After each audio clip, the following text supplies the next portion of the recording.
Di na ako magtataka kung bakit sobrang trending ngayon sa social media ang ganitong klaseng cucumber salad. Sobrang simple lang kasi yung mga sangkap nito, guys. Pero wag ka. Kahit simple lang yung mga ingredients nito, sobrang masasarapan ka at baka ulit-ulitin mo pa ito dahil sa sarap. Para nga umpisahan ang paggawa ng ating trending cucumber salad, maglalaga muna tayo dito ng 3 pirasong itlog. Enough na po yung 3 itlog, guys. Pero kung gusto nyo naman pong dagdagan pa, nasa sa inyo naman po yan. And habang niluluto ang itlog, prepare muna natin yung iba pang mga sangkap. Uunahin ko na po dyan itong mga pipino. Babalatan lang po muna natin yan gamit ang peeler para mas mabilis. Pwede nyo naman pong wag ng balatan yan. Kung preferred ninyong kumain ng may balat, nakakadagdag crunch or lutong kasi yung balat ng pipino, di ba guys? Pero dito sa video natin, tatanggalin na natin yung balat since hindi ko gusto na may balat ang pipino. Well, kanya-kanya lang naman ang trip yan, di ba guys?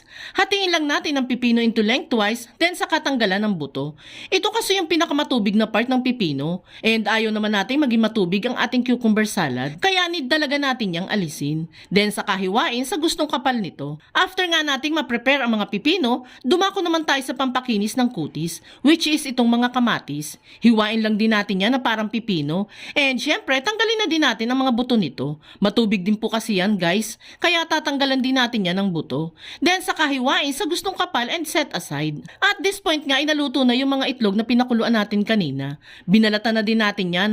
At ihiwain na din natin yan sa gusto nating laki nito. Kailangan pala guys na hard-boiled yung pagkakaluto natin sa itlog para mas mapadali natin itong maihalo sa ating cucumber salad. 15 minutes lang po enough na para maluto ng hard-boiled ang mga itlog. Set aside lang din natin yung mga itlog at i-prepare naman natin itong isang lata ng canned tuna. Bali, di-drain lang natin yung sabaw nito sa strainer para hindi na mapasama pa ang sabaw nito sa salad. Any brand naman po ng tuna is pwede naman po dito guys. Press lang natin yung tuna para maalis pa natin yung mga sabaw-sabaw nito. Then saka natin yan i-set aside. At this point nga ay pwede na natin pagsamasamahin yung mga prepare nating sangkap sa iisang bowl. At kung nakaabot ka sa part ng video nating ito, it means interesado ka sa trending cucumber salad na sinishare natin today.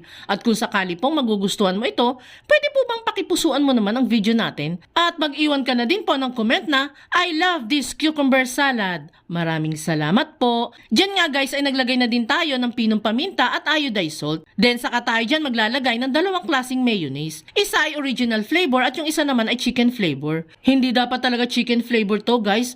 Tuna flavor sana yan eh. Kaso naubusan na ng tuna flavor, kaya chicken na lang yung binili natin dyan. Masarap pa din naman po yan kahit anong flavor ang ilagay natin. Matapos nating mailagay lahat ng ingredients, ay pwede na natin yang itos para maghalo ang dressing at salad. Ganyan lang kadali guys. Oh, di ba? Walang kahirap-hirap. Ilang minuto lang, makakagawa ka na ng masarap at super healthy na cucumber salad. Bagay na bagay to sa mga nagda-diet or di kaya naman ay pulutan tuwing may inuman. Kaya kung natakam ka sa ating cucumber salad, i-share at itag mo na sa mga friends and loved ones ninyo itong video natin at subukan nyo na din gumawa nito.